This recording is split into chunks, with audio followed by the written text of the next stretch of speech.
ஓம் ஸ்ரீ சாய்ராம். நாம் இப்பொழுது ஸ்ரீ கருட புராணத்தில் வேதகாண்டம் வாசித்து கொண்டிருக்கிறோம்.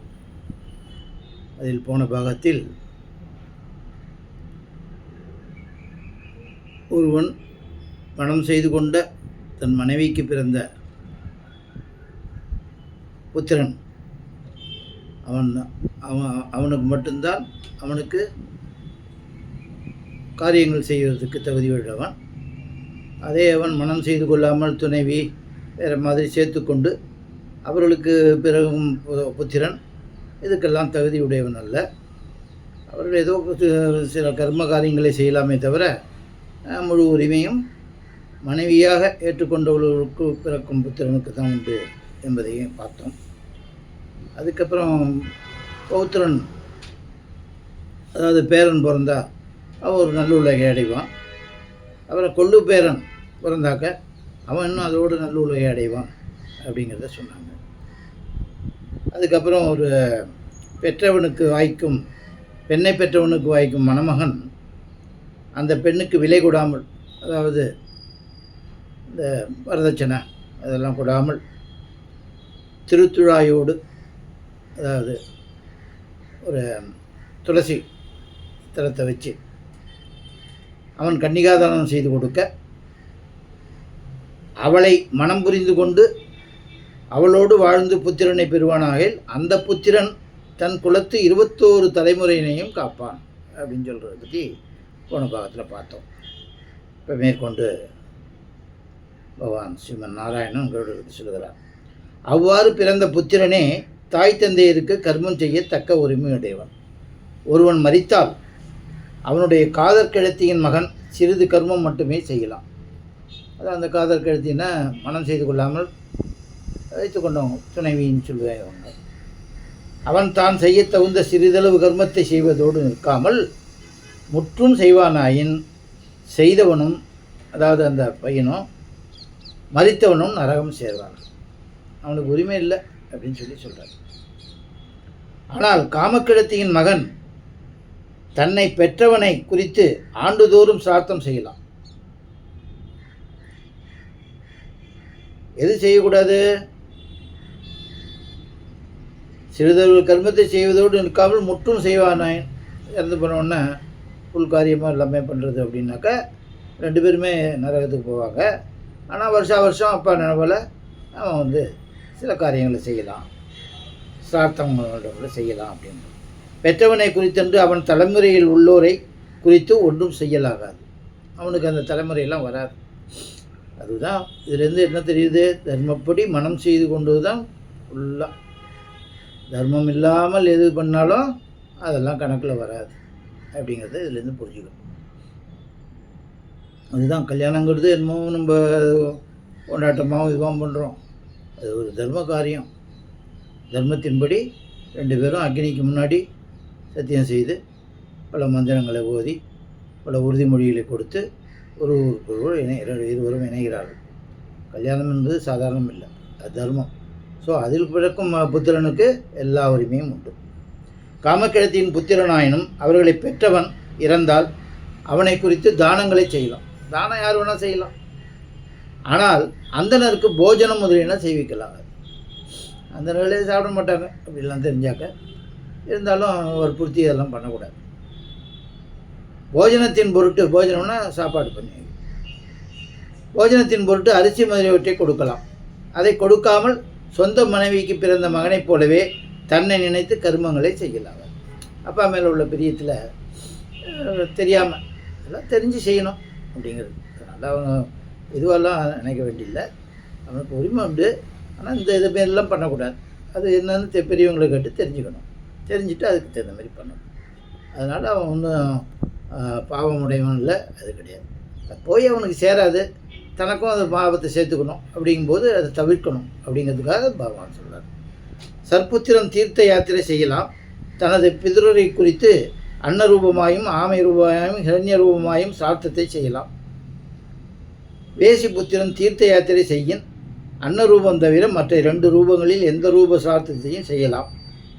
சூத்திர மரபில் எந்த ஜாதியினராயினும் அன்னரூபமாய் சார்த்தம் செய்தால் செய்தவனும் சாப்பிட்ட பிராமணனும் பிதுர்தேவரும் நரகமடைவது போல வேசிபுத்திரன் அன்னசிரார்த்தம் செய்வானாயின், வேசிபுத்திரன் என்ன சொல்கிறது, துணைவிங்கிறது சேர்த்துக்கிறது, அவங்களுக்கு சில உரிமை தான் உண்டு அப்படின்னு சொல்லியிருக்காரு. சார்த்தமெல்லாம் பண்ணலாம், இதெல்லாம் பண்ணலாம், தானம்லாம் பண்ணலாம் அப்படின்னு சொல்லியிருக்காரு. இதேமாதிரி வேசிக்கு போய் உனக்கு ஒரு குழந்தை பிறந்துச்சுன்னு வச்சுங்க, அவனுக்கெல்லாம் தான் இதெல்லாம் கிடையாது. அதை கொடுக்காமல் சொந்த மனைவிக்கு பிறந்த மகனைப் போலவே தன்னை நினைத்து கர்மங்களை செய்யலாகாது. சற்புத்திரன் தீர்த்த யாத்திரை செய்யலாம். தனது பித்துரரை குறித்து அன்னரூபமாயும் ஆமரூபாயும் ஹிரண்ய ரூபமாயும் சார்த்தத்தை செய்யலாம். வேசிபுத்திரன் தீர்த்த யாத்திரை செய்யின் அன்னரூபம் தவிர மற்ற 2 ரூபங்களில் எந்த ரூப சார்த்தத்தையும் செய்யலாம். ஆனால் ரூபத்தில் திராத்தம் பண்ணக்கூடாது. அதுக்கு உட்கார வச்சு சாப்பாடு போட்டு அவங்களுக்கு பிராமின்ஸுக்கு. சூத்திர மரபில் எந்த ஜாதினாலும் அன்னரூபமாய் சிரார்த்தம் செய்தால் செய்தவனும் சாப்பிட்ட பிராமணனும் பிதுர்தேவரும் நரகம் அடைவது போல வேசிபுத்திரன் அன்னசிரார்த்தம் செய்வானாயின் அவனும் சாப்பிட்ட பிராமணனும் பிதுர்தேவரும் நீலா நரகம் எய்துவார்கள். இதெல்லாம் பெரியவங்களை கேட்டு பண்ணணும். பறவை எதை செய், ஒரு பார்ப்பனிக்கும் பிராமண சாதிக்கு தாழ்ந்த ஜாதியின் ஒருவனுக்கும் பிறந்த புத்திரனும் பிராமணன் மகளுக்கும் சந்நியாசிக்கும் பிறந்த புத்திரனும் பிரம்மகுல மங்கைக்கும் சூத்திரனுக்கும் பிறந்த புத்திரனும் சகோத்திரத்தில் மனம் செய்து கொண்டவருக்கு பிறந்த புத்திரனும் சண்டாளர் ஆவார். சகோதர பாவத்தில் சகோதர இது வருது, ஒரு உறவில் அவங்க இதேமாரி பிராமண ஜாதிக்கு தாழ்ந்த ஜாதியான ஒருவனுக்கு பிறந்த புத்திரனும் பிராமணன் மகளுக்கும் சன்னியாசிக்கும் பிறந்த புத்திரனும் பிரம்மகுலம் மங்கைக்கும் சூத்திரனுக்கும் பிறந்த புத்திரனும் சகோத்திரத்தில் மனம் செய்து கொண்டவருக்கும் பிறந்த புத்திரனும் சண்டாளர் ஆவார். ஒருவன் தன்னுடைய ஜாதியிலேயே ஒரு பெண்ணை திருமணம் செய்து கொண்டு அவள் மூலம் பெறுகின்ற புத்திரனே சிரேஷ்டமாட்டான், அதுதான் சிறந்தது. ஆகையால் மக்கள் அனைவரும் சற்புத்திரனையே பெறுதல் வேண்டும் என்றார் திருமால். பகவான் அவ்வாறு பிதுர்கர்மம் செய்வதற்கு உரிமையுடையவன் யார் என்பதை கூறிய பிறகு கருடன் அச்சுத பிரானை தொழுது வணங்கி, ஓ சர்வ ஜெகநாதா, இறந்தவனை குறித்து சபிண்டீகரணம் என்ற சடங்கை எப்போது செய்ய வேண்டும்? சபிண்டீகரணம் செய்வதனால் இறந்தவன் அடையும் பயன் என்ன? அவன் எக்கதியை அடைவான்? எப்போதோ மரித்தவனுக்கும் அண்மையில் மரித்தவனுக்கும் பிண்டம் ஒன்று சேர்ப்பது எவ்விதம்? பிண்டம் போடுறதுங்கும்போது எப்போ மரித்தவனா தாத்தா பொழு தாத்தா அவங்களுக்கெல்லாம் இங்கே இப்போ பிண்டம் போடுறதுனால அதெல்லாம் என்ன இது எப்படின்னு கேட்குறாரு. ஒன்று சேர்த்தால் அவர்கள் எக்கதி அடையவார்கள். அதேமாரி சேர்க்கும்போது அவங்க என்ன கதி அடையிறாங்க? அகமுடையான் உயிரோடு இருந்து அகமுடையால் இறந்தால், அதாவது கணவன் இருந்து மனைவி இறந்தால் அவளுக்கு சவண்டீகரணம் செய்வது எப்படி? இவற்றையெல்லாம் உலக நன்மையை கருதி அடியனுக்கு கூறியருள வேண்டும் என்று வேண்டினான். அதற்கு அதிமத்தியாந்த ரகிதரான ஸ்ரீ கேசவபிரான் கருடனை நோக்கி கூறலானார். ஓ வினதையின் மகனே, உலக வாழ்வை விட்டு உடலையும் விட்டு மாண்டவனுக்கு வருஷம் முடியும் வரை சகலமும் சாஸ்திரப்படி செய்து சவிண்டீகரணமும் செய்து அவன் குலத்தில் முன்னமே மாண்டவருடைய பிண்டத்தோடு இறந்தவனுக்குரிய பிண்டத்தையும் சேர்த்தல் வேண்டும். அவ்வாறு செய்தால் இறந்தவன் பிரேதத்துவம் நீங்கி பிதுர் தேவர்களோடு சேர்ந்து கொள்வான். முன்னாடி படித்தோம் இல்லையா, இதேமாரி எல்லாம் பண்ணி அதுமாரி சேர்க்கும்போது அவனுக்கு அந்த பிரேத இதுன்னு சொல்லி படித்தோமே ஆவி, அதேமாரி நீங்கி அவங்களுக்கு முன்னோர்களோடு சேர்ந்து கொள்வான். இறந்தவன் இறந்த 12ஆம் நாளிலும் 3வது வருஷத்திலும் 6வது மாதத்திலும் சபிண்டீகரணம் செய்யலாம். சபிண்டீகரணங்கிறது 45 நாள் இதெல்லாம் ஏதோ கணக்கு இருக்குது, 3 மாதம் 6 மாதம்.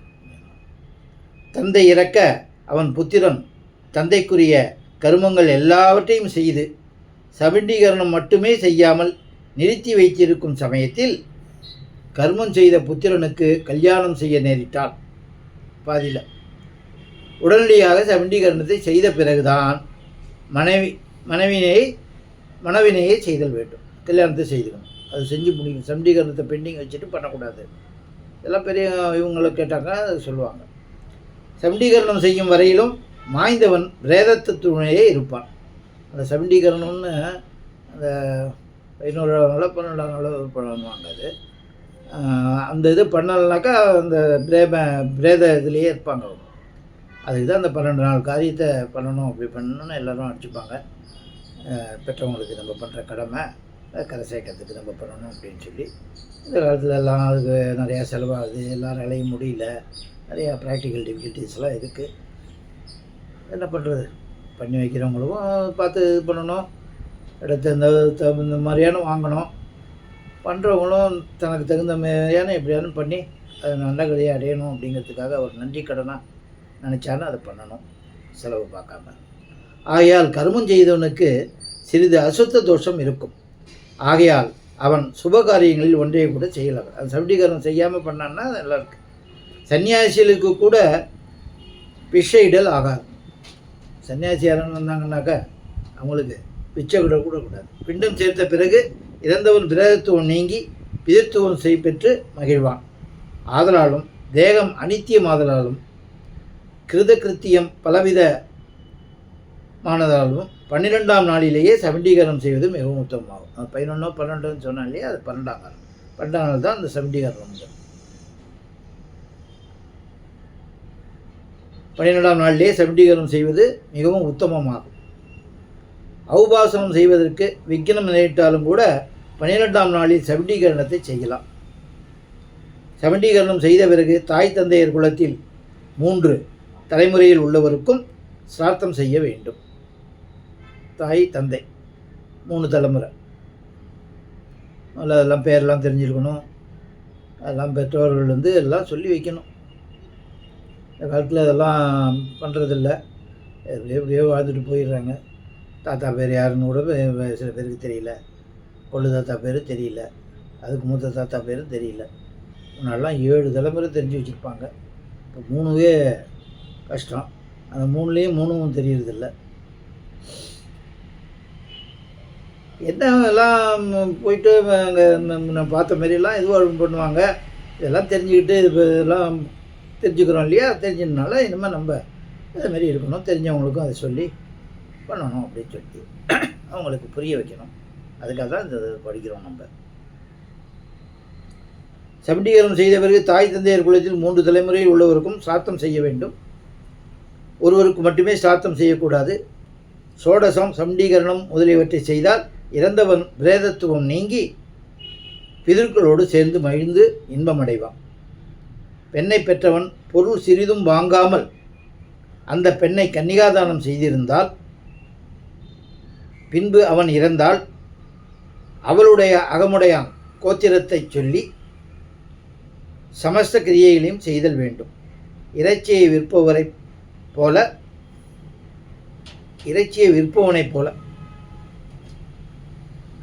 கரெக்டாக அர்த்தம் புரியல. பெண்ணை பெற்றவன் பொருள் சிறிதும் வாங்காமல் அந்த பெண்ணை கன்னிகாதானம் செய்திருந்தால் பின்பு அவன் இறந்தால் அவளுடைய அகமுடையான் கோத்திரத்தை சொல்லி சமஸ்த கிரியைகளையும் செய்தல் வேண்டும். இறைச்சியை விற்பனை செய்யும் போல், ஏன்னா அவன் கொல்ல மாட்டான், அது ஒன்லி விற்பனை செய்வான். அது எப்படியோ அதுமாரி போல் இருக்குது. கரெக்டாக எனக்கு உங்களுக்கு விளக்கம் சொல்ல தெரியல, மன்னிக்கணும். ஸோ இந்த பாகத்தை இத்துடன் முடித்துக்கொண்டு அடுத்ததை பார்ப்போம். ஓம் ஜெய் சாய்ராம்.